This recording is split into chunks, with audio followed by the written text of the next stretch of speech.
Hi everyone. So now we're in Virginia Civics and Economics, Chapter 2, Section 2. And if you have this book, you're more than welcome to follow along with us. The SOL standards met in this section are create and explain maps, diagrams, tables, charts, and graphs, and describe the importance of education to lifelong personal finances. And we're going to hit both of these today. So for review, last chapter we defined groups and social institutions. Furthermore, we discuss how rules, expectations, responsibility, and accountability matter for social institutions. In this section, we discuss three specific social institutions: family, religion, and education. Vocabulary for this chapter is simple: family and blended families. So, for family, the family is the most basic social institution in any society. You all have families. They're structured differently. Sometimes it's one mother and nobody else. Sometimes it's a mother and father. Sometimes it's very extended family, even beyond that. But it's just, you can think of it as the people who take care of you, the people who give you the needs that you have and to ensure that you have everything you need to succeed in life. Blended families are just, the family is organized in many ways. Some include what you would expect, a father, mother, and children, but some are different. And one difference could be blended families. And these are families made up of adults and their children from previous marriages. Usually this happens when a parent is either divorced from their spouse or their other spouse has died. Then the parent remarries. So it's as if, say your dad, and I hope this never happens to anybody, but say your dad loses his wife to cancer, like my dad did. And then say, after 3 years of mourning her loss, my dad would marry another woman. And that woman has kids. And that woman either was divorced from her husband or, lost her husband to a disease. Then the combination of those two families with those kids becomes what is called a blended family. It's two families that are coming together. So I want you to just take a moment and pause this video and consider this question. Imagine a society with no families, no religions, and no educational systems. There's no school, no college, no grad school. You don't have a mom and dad. There's no Christianity, no Judaism, no Islam, no Hinduism, no Buddhism, nothing. Imagine what might society be like as a result of this. What would we gain? What would we lose? What is best or worst about this situation? What do you think religion, families, and education contributes to society? So basically, you got to think of this first question, pause, answer it in your paper, and then use that first question to answer the second question. How would a world without these things inform you, tell you about what religion, families, and education actually contributes to life? What does it matter? So we're going to begin with the content now. Families have rules such as keeping your room clean, finishing your homework, not playing your radio too loudly, and putting trash in the garbage. Like we talked about before, these social institutions have rules that give you responsibility, and a result, if you fail to do these rules, you are often held accountable. So your parent might send you to the room because you haven't cleaned your room yet and you need to clean it. So these rules teach us values such as responsibility, being clean, and being respectful to other people. There's a reason why these rules exist. Our parents are trying to teach us something about life. And these values are actually really important. They help you get a job in the future.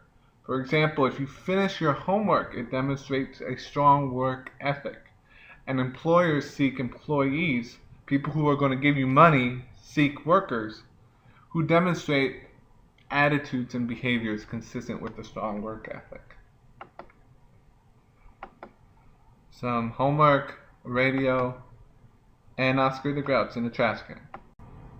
So families also help you develop some basic skills of keeping a budget, of being fiscally responsible, of being responsible with the funds that you have. And at a basic level, families do this when, a parent might say, no, I'm not going to get you that PS4. No, I'm not going to get you that Xbox 360. In a way, they're teaching you that money is a finite resource. You don't have a money tree in the backyard that gets you everything you ever want. And so you have to be willing to say no to things that you want to buy. And in this way, in this willingness to say you can't always have your way, they're sort of indirectly teaching you how to be fiscally responsible with your money in the future by teaching you that not having your wants is okay. Being fiscally responsible includes making careful spending decisions. The parents are modeling by saying, no, this aspect. No, we're going to be careful. We're not going to spend our money on whatever you want. Being fiscally responsible also includes saving and investing for the future and keeping a balanced budget. Spending no more than what you take in with your employment. So parents shouldn't be spending $60,000 a year when they're only making from their job $40,000 a year.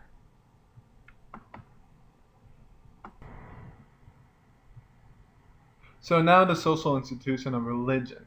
Needs met by religion are the need for comfort in times of sorrow, the need to find answers to spiritual questions about the meaning of life and death, the need to have a sense of belonging, the need to be part of a community, and the moral standards that religion supplies. So imagine this. Our laws do not say you need to help the homeless person on the street. Our laws do not say you're required by law to help your neighbor if there's a fire at their house. Our laws do not say you're required by law to help your neighbor if your neighbor loses everything to a robber or someone who steals all their goods from their house when they're not there. Our laws do not say you have to be loyal to your friends or family or to offer sympathy to those less fortunate than us. But religion says that. Religion says this is an expectation. You are required to do this for many reasons. For Christianity, you are required to do this because you are trying more and more to be like Christ. For Islam, it may be you're required to do this because you are trying to obey and honor Allah. For Judaism, you're required to do this for similar reasons. And so religion provides this expectation where societal laws do not.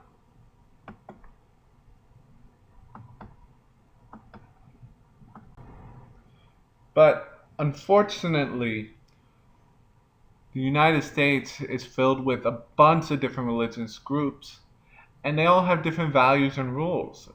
If you think about what you hear in the news, these values and rules sometimes conflict with each other. So, for example, sometimes one group tries to enforce these values on society as a whole. This creates conflict because, American society, not everybody thinks the same way. So if one person says abortion is wrong, then another person might not think of it as so bad. And so this creates conflict because this is a conflict of values. One person thinks one way and the other person thinks the other way. And when a person tries to enforce their own personal belief on those who don't want it, then it creates conflict. It creates people yelling at each other, angry at each other, etc. So some examples in society today of this are teaching evolution, gay marriage, and abortion. So I want you to pause the video now and on your own paper answer the question, what areas of religious conflict do you know about from watching the news or talking with your parents or other significant adults like pastors, teachers, etc.? And if you can't think of anything that you talked with your parents about, then use what you saw on the last slide, because you're talking to me, I'm a teacher, I'm a significant adult. For those areas of religious conflict, And so after you determine this first question, you have to answer the second question. For those areas of religious conflict, do you think there's a right answer to any of them? What do you think are the two different viewpoints of either side? What do you think is the right answer? Why or why not? And you can talk about this, and by all means, talk about this set of questions with your parents, with your friends, with people around you. Discuss it, learn from your family, from your social group, from anyone you can learn from. I encourage that. So finally, we're in education. This is the last social institution we're going to talk about in this video today. So what education offers you personally? And so today in the world, massive technological advancement, for example in computers, has created many new jobs. These employers and other employers as well that are unrelated to technology all seek individuals who have kept pace with this change in technology by updating their skills. This is just what's currently happening in the job market. Lots of technological advancement, and employers want students, want people in the workforce who have skills using these new technologies. So education gives you these skills that jobs want. Education gives you skills for future jobs. So it's not just in technology, but education also allows you to meet people with different perspectives and values, and allows you to learn how to respect those people. This is a skill that employers very much look for. If you can work well with other people, then you're likely to stay in that job for a very long time. And so education does give you technology skills, but also gives you other skills, like how to get along with people, that are important for future jobs for yourself. Finally, education allows us as teachers and parents to teach you how to be an American citizen so that you can fully participate in our society and fully influence the direction of our society. Our goal is to give you the skills so that you can change our society for the better, so that you know how to change our society for the better, so that there's no more Ferguson, so that there's no more, crime, so that there's no more bad things that happen in society. Our goal is to help you change society for the better and give you the skills to do that. Part of these skills needed are thinking critically, forming opinions, making judgments, and solving problems. Just take a moment now, pause the video, and think about what would happen if you can't think critically. So say we're going back to the abortion issue, and say you think abortion is wrong and you're not going to consider any other viewpoint whatsoever. But also say that what if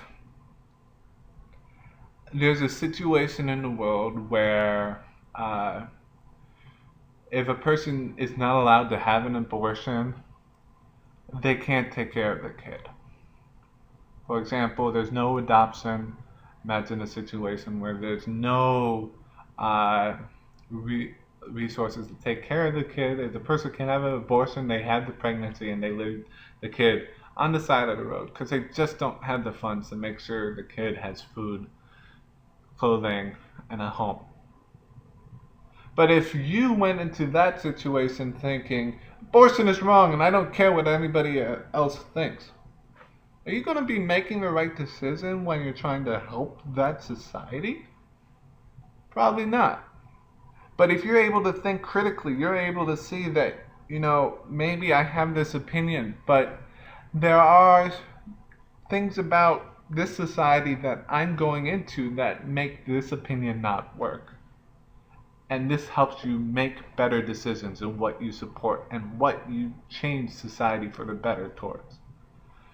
Finally, part of the values needed for this are equal respect, freedom, equality, and justice.